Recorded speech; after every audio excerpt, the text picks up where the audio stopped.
अब देखिए गलतियां कहाँ होती हैं, जैसे यहाँ देखिए उठाना है, पहले ही जाम कर दिया था, फिर इसको उठाना पड़ेगा। तो इस तरह की गलतियां आप बिल्कुल ना करें, पहले पाइपलाइन को लेइंग करें। नमस्कार दोस्तों, स्वागत है आपका अपने चैनल सिविल एजुकेशन में। और घर में जब या फिर आप बड़े कंस्ट्रक्शन पे जब आप काम करवाते हैं तो सीवर पाइपलाइन की सबसे बड़ी 3 समस्याएं आती हैं। अब ये समस्याएं कौन सी हैं, पहले मैं आपको बता दूं कि ज़्यादातर आपने केसेस में देखा होगा कि जल्दी जल्दी टंकी की सफाई करवाना। यदि ये समस्या आ रही है तो ये वीडियो आपके लिए बहुत ज़्यादा फायदेमंद होने वाली है।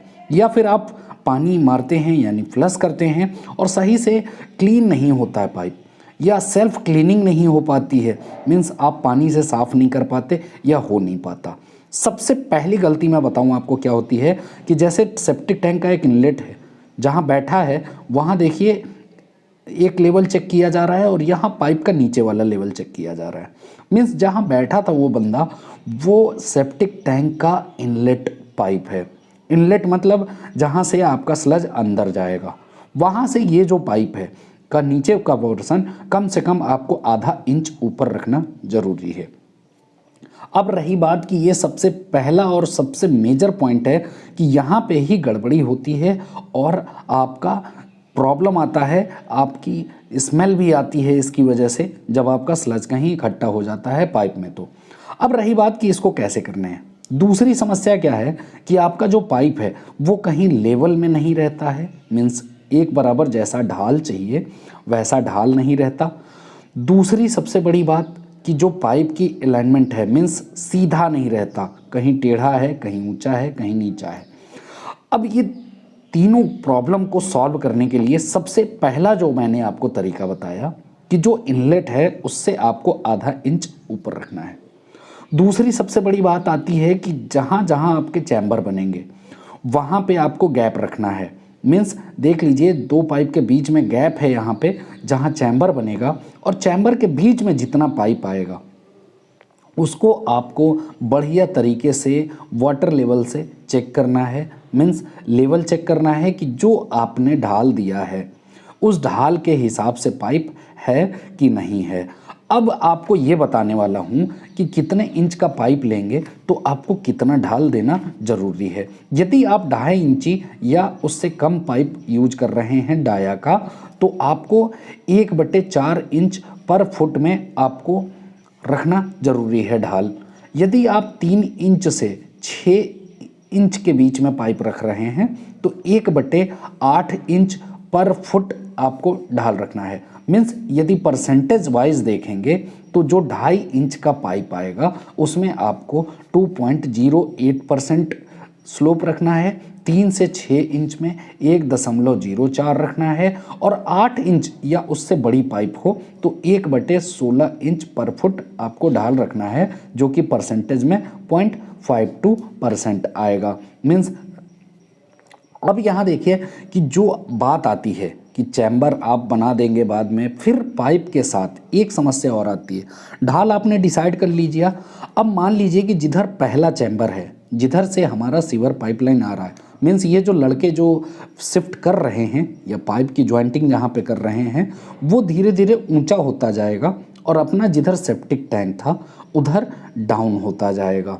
अब यहाँ देखिए कि किस तरह से इस पाइप को ज्वाइंट किया गया, और ज्वाइंट करने के साथ साथ आपको ये भी ध्यान देना है कि जो इसका ज्वाइंट है वो प्रॉपर अच्छी तरीके से हो, और जहाँ ज्वाइंट पे 2 पाइप मिल रहे हैं वहाँ पे आपको ये भी ध्यान देना है कि पाइप का दोनों का जब डाया सेम है, मीन्स दोनों का पाइप का जो सरकमफ्रेंस है, पैरामीटर है, वो बिल्कुल बराबर आना चाहिए। और आपको जब जॉइंटिंग करते समय ये जो कॉलर आप लगाते हैं, मीन्स देखिए यहाँ पे चैम्बर की विड्थ भी नापी जा रही है, फिर पाइप को खिसकाया जा रहा है, और इस तरह से आपको यहाँ पे जॉइंट कर देने हैं पाइप, और एक तरफ ऊंचा रखना है, और जिधर सेप्टिक टैंक वाला पोर्शन है या भाग है उधर आपको नीचा रखना है। अब रही बात कि बड़े पाइप में क्या समस्या आती है। अब जैसे देखिए यहाँ पे जो पाइप है ये पूरा 1 फुट का पाइप है, मीन्स 300 mm का। अब 300 mm का पाइप मीन्स 1 फुट का जब आप पाइप लेइंग करेंगे तो सबसे बड़ी समस्या दो चीज़ आती है। पहला तो आपको लेवल जो चेक करना है, मीन्स जिधर ये दो बंदे हैं इधर ऊंचा रहेगा और ये इधर से लड़का जो अभी गया है इधर नीचा रहेगा। तो ये भी कितना रहेगा, ये जैसे मैंने आपको बताया 8 इंच से ऊपर है ये पाइप, तो इसमें 1/16 इंच का पर फुट का ढाल दिया गया है, मीन्स 0.52% का। अब रही बात की अलाइनमेंट की, कि आप अलाइनमेंट कैसे करेंगे। आप एक लाइन पे, जैसे ये छड़ आपको गाड़ा हुए दिख रहे हैं सारे, ये छड़ पे आपको मार्किंग कर देनी है और साथ ही साथ ये छड़ एक लाइन में आपको गाड़ देने हैं। एक लाइन में गाड़ने से क्या होगा कि जो आपकी सीवर पाइपलाइन है वो बिल्कुल सीधी आएगी और जहाँ जहाँ चैम्बर हैं वहाँ वहाँ आपको मिलाने में आसानी रहेगा।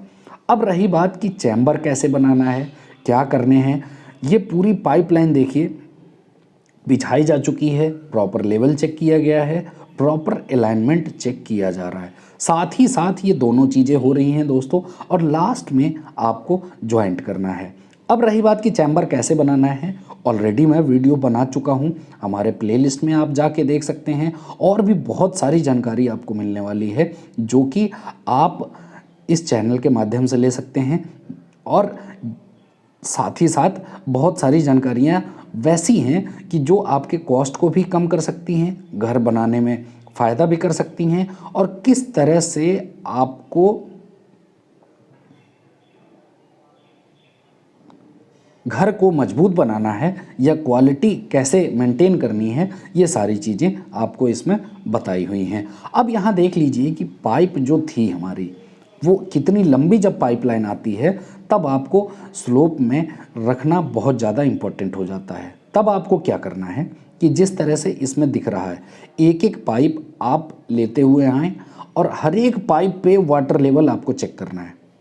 अब कैसे चेक करना है, तो देखिए यहाँ पे साथ ही साथ ये पाइप जो है जिसमें पानी भरा रहता है उसको लेके चलना है और साथ ही साथ उठाते रहना है। नीचे आपको ईंट या किसी तरह पैकिंग देनी है। जैसे यहाँ देखिए चैम्बर जहाँ बनना है वहाँ पे पैकिंग दिया जा चुका है और चैम्बर का गैप भी देखा जा रहा है कि जितना हमें गैप चाहिए उतना मिल रहा कि नहीं मिल रहा है। यदि नहीं मिलता है तो पाइप को थोड़ा ढकेल के आगे पीछे करके आपको चैम्बर का साइज़ ज़रूर मेंटेन करना है। साथ ही ये जो ढाल है ये आपको एक पाइप में देखिए कर दिया गया, फिर नेक्स्ट पाइप में जा रहे हैं लोग, नेक्स्ट पाइप को फिर अपलिफ्ट किया जाएगा और अपलिफ्ट करने के साथ साथ फिर यहाँ से स्लोप चेक किया जाएगा, यानी ढाल चेक किया जाएगा।